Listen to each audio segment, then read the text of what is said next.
At this time, it's an honor and privilege to introduce our speaker for this evening. About halfway through my own cancer fight, my Kansas City cousin told me that I needed to follow this guy named Tim Grimes. He was from Kansas City and he was also battling cancer. Well, I put in a friend request on Facebook in March of that year and I started following this dude. There are a handful of people that I would say set the bar, if that's even a thing, for how I would navigate my own cancer journey.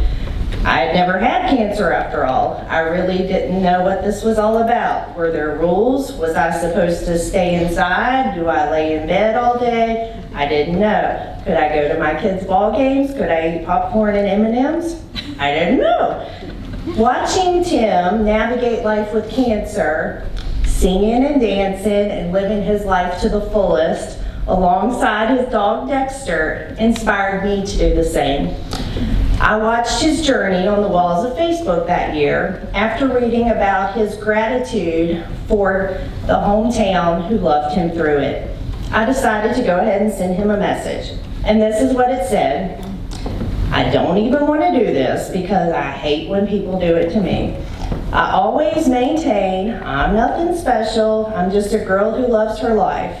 However, I have to say that you rock. Like you, I'm fighting a shitty disease, and like you, I have had amazing support. My town is not quite as big as Kansas City, but their hearts are equally as massive. I understand how it feels to be on the receiving end of that. It's a beautiful thing. And nobody can truly understand what it does to your heart until you walk through it. They think we are the heroes, but they don't see that it's their support that keep us going. I just wanted to tell you that you're one of the people who's made a difference in my life and in my fight just by following you on here and listening to your story. I love the way you live your life. So just keep doing that. That was 3.5 years ago. And I've continued to watch Tim's journey. And this fall, I had this crazy idea of trying to get him to the gala. I knew we couldn't afford to bring him here, so I thought maybe we could rig up something, him and his dog sitting on his couch and we'd stream him in or something. I had no idea how we could do it. We corresponded, and he said he would love to do that, and we'd figure out a way to do it. So thank you to Carilion Stonewall Jackson Hospital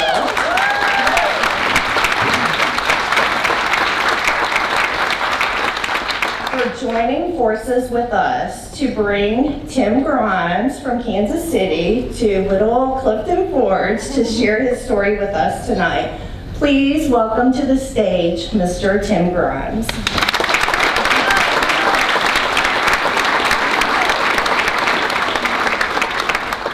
Thank you, Amanda. That was awesome. I don't know how I'm going to follow that. Thank you all so much for having me here. Everybody looks great. I'm going to, I guess, dive right in. Got a little choked up there. Thanks a lot.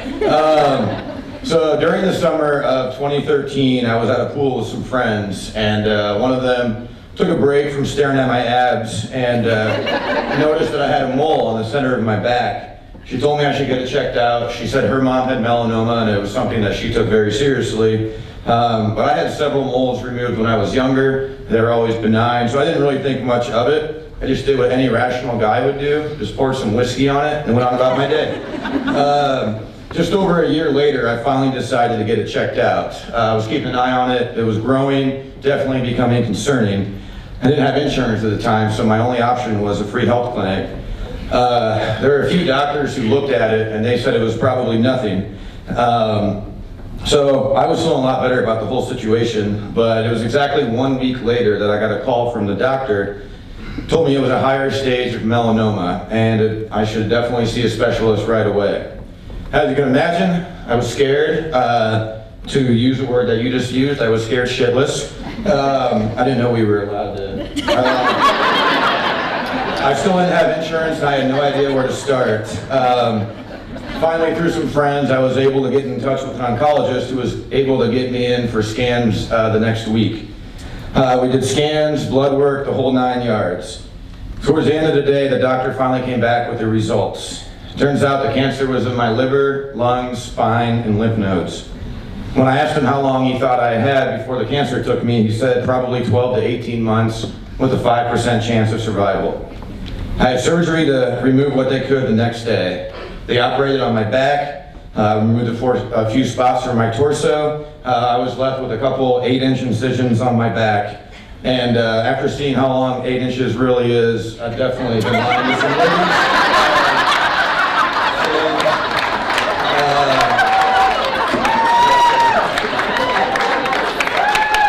Thank you. I was worried about that one. I was advised to see a melanoma specialist, and one name that kept popping up was a guy named Dr. Doolittle. And I was like, guys, this is serious. I have cancer, not Dexter, not my dog.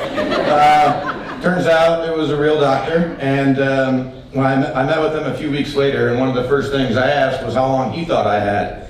I was told 12 to 18 months. I asked if he agreed, and he said it was probably more like 7 to 9 months. I started on a clinical trial. It was a combination of 2 drugs. One of the drugs was pills. The other one had me in the ICU for about a week at a time. Every 12 hours, I would get pumped full of drugs. Over the next 4 months, I spent a total of about 6 weeks in the ICU. Unfortunately, those treatments didn't work. The cancer eventually spread to my brain. We tried a few new treatments, and I eventually had to have radiation on my brain. That was right at about the 18-month mark. And luckily, I'd beaten the odds in that respect, but just a little side note, going off script here. Today on Facebook, a little memory popped up, and I was admitted to the hospital today 4 years ago, after those spots were discovered, and I legitimately didn't think I would leave the hospital, at least not alive. But shortly after the radiation, I had scans again, and I finally heard a word that most guys hate, shrinkage. Luckily, all of my tumors had shrunk by about 50%. I continued treatment for a while, even having a few clear scans. Eventually, the spots in my brain came back, and I had to have brain surgery. Luckily, it turned out that the spots in my brain were just dead tissue from the radiation the year before. After a few more months of clear scans and a couple of minor surgeries, I was able to stop treatment altogether. That was probably the most unexpected news of all. We always thought I'd have to do some type of treatment for the rest of my life. We were doing scans every 3 months to keep a close eye on everything. The probability of it coming back was very high. But this past August, we decided to start doing scans every 6 months, and I was right at the 5-year mark within a couple of days. So not only was I able to stop treatment then, but guess what I was able to do? I was able to ring the bell. Appreciate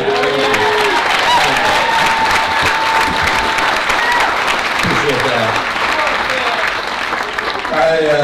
You guys could probably hear it from here. I rang it loud. And I'm proud to say as of a few weeks ago, I had scans again, and I'm still showing no evidence of disease.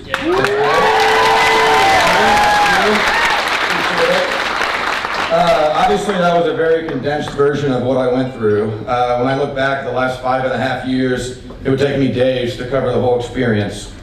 I tried to stay positive through it all. I knew from the beginning I wanted to make the most of whatever time I had left, whether it was 9 months or 18 months. I didn't want to look back and get mad that all I did for the last few days of my life was sit around and feel sorry for myself. I also knew that I kind of needed to pick one mood and stick with it. As Amanda can attest, you go through a lot of emotions, good news and bad news, and if you react, to each of those situations can drive you crazy. So I was like, I'm going to stay positive through it all. People thought I was crazy, and I am, but in a good way. As much as I stayed positive, there were nights when I cried myself to sleep. Days I didn't want to fight anymore. Days that I was actually hoping the cancer would come back and finish what it started. But I heard when you're going through hell to keep going. So that's exactly what I did. I kept going, I stayed positive, and it's nice to know that you never know who you're inspiring along the way. I had a great support system that I owe everything to. Friends and family, strangers alike, all rallied around to keep me going. Sounds familiar too. So for that, I really am grateful. As crazy as it sounds, I can't help but feel anything other than gratitude for this whole experience. It allowed me to find strength I didn't know I had. And I got to travel, meet new people, and learn to really live instead of just being alive. I learned to be vulnerable, admit when I'm scared, and ask for help. As many crappy times as I had twice as many good times. That's definitely one thing I've learned is you gotta make sure the good outweighs the bad. I always made sure to dance, make jokes whenever I could, even when I didn't feel up to it. As serious as cancer is, I also learned it's important not to take yourself too seriously, hence the suit. And for the ladies, of course. I'm now proud to say I make my living as a tour guide in a distillery in Kansas City. I didn't know that was my dream job until I got hired. So shout out to Jay Rieger. But when people ask me how I'm doing now, I can say living the dream, and I actually mean it. Events like this and people like you all are the reason I was able to stay alive. I'm constantly inspired by the generosity of others, and this event is no exception. Aside from the money to go into research, you're showing people that they're not alone in this battle, and that's extremely important. Such an honor to be here, and I can't thank you all enough. Sincerely, it's fantastic. Had a chance to hang out with the ladies last night, had a lot of fun. Did some peach brandy shots at the Red Lantern Inn. Where are my friends at? Somewhere out there. I wish I could end this with something classy and inspirational, but I don't know if that'd be my style, so I say we just get to the party. But thank you all so much. I really appreciate it.